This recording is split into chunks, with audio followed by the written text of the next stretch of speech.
El meu nom és Kevin.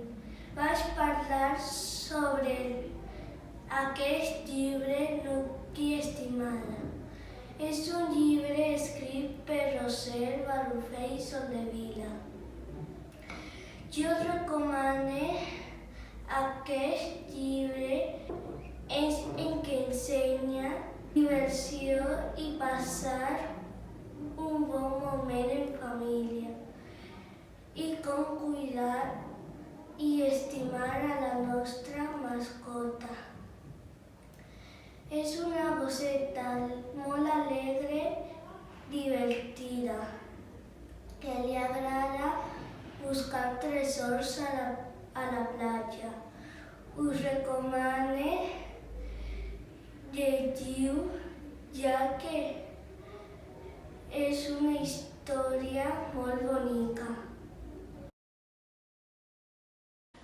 El títol del llibre és Lladres de joguines. El autor, Joan de Déu Prats.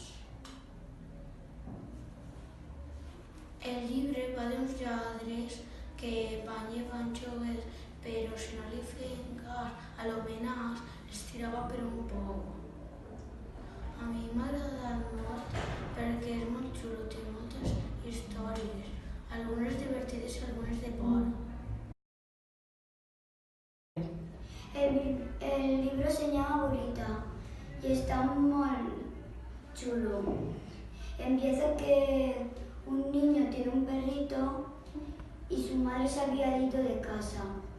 Y su madre había volvido de casa y dice la madre, tú querías un hermano y el perrito estaba en un sitio detrás de un cristal. Y el niño le estaba diciendo que viniera para ponerlo en la jaula. Y después le dijo a la madre otra vez que sí, que quería tener un hermano. Y el niño dijo que sí quería. No os cuento el final. Es muy bonito el libro, los recomiendo a toda la gente.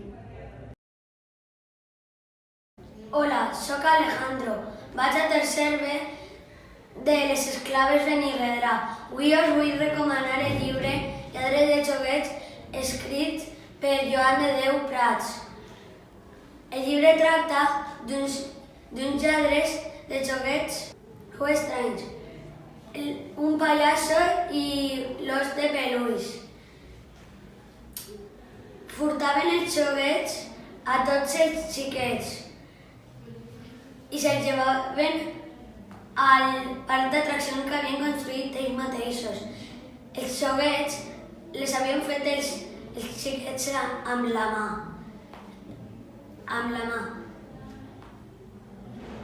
Roger i Mireia